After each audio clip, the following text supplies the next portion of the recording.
Hello and welcome back to reading Batman and Joker fan fiction. This is the sequel to my original fan fiction that I wrote 7 to 8 years ago. The sequel's not completed. I'm reading it until I get to the end and then I'll finish it. Make myself tiny. And up here in the corner. This is chapter 17, I think. It starts out with normal point of view. And here we go. The next day after Nightwing took Lucy to Bloodhaven, he had a couple of bags packed and was staying for the rest of the week at Wayne Manor back in his old room. Alfred showed him to his room and Dick unpacked and changed into normal clothes and a plain blue t-shirt and some light blue jeans. Dick wanted to speak with Bruce, but he was still passed out in bed, taking advantage of all the sleep he could catch up on, being stuck in his home for about 5 more days. Instead, Dick decided to find the Joker to speak with him, and then it switches to Joker point of view.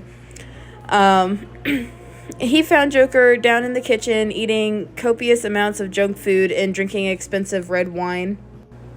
Also looking as if he had just showered, with how wet his hair was dripping on his clothes. Dick's first thought was in amazement to how the Joker could eat 50 tons of chocolate and chips and other junk and still stay so skinny. Hey, Joker. I don't really have a voice for him. So he just talks normal. Hey, Joker. Dick called out his name, walking into the room. I need to talk with you since Bruce is still asleep. Joker turned around, looking at him with a glare. What do you want, bird brain? Lucy and Alfred both said you're making Bruce take a week away from all his work. And what? Are you mad about it? Joker snapped at him. He agreed. It's better he's... Oh. Why am I messing up the voice? It's better... Oh my gosh. It's better he's home sometimes anyway, and I don't even bring up our relationship because it's personal, and I don't need to be on effing blast for having my boyfriend home for a week. No, that's not what I was going to bring up, actually. I want to know how the heck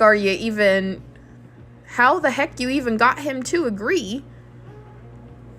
He knows. He's like, my dad worked too much. What? Joker was confused. Nobody in the history of ever could get that man to even take a day off, let alone a whole week. That's impressive. You must actually mean a heck of a lot to him. Dick slightly smiled. Oh, I'm not used to you talking so calmly with me. Joker wasn't sure how to respond.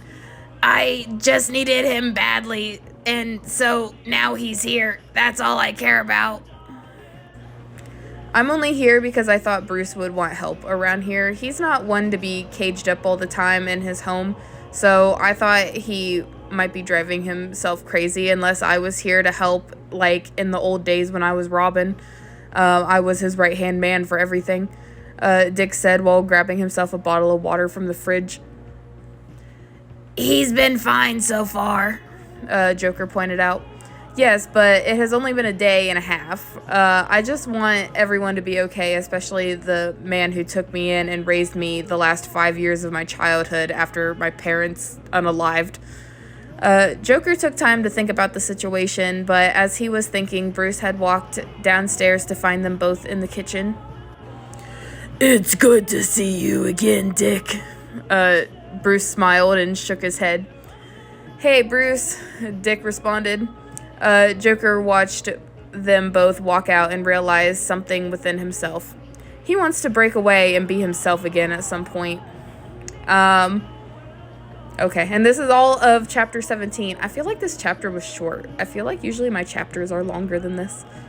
And actually, I'm going to let you guys know something. There's... I don't like that glare in my glasses. Y'all don't see me with my glasses on very much. But there's no comments for this chapter. None. There's none. I don't have any screenshots. Which is kind of weird because, like, usually it's not that many that don't have any. But this one don't have any. So my next video will just be reading chapter 18. So I hope you enjoyed and stay tuned. Bye.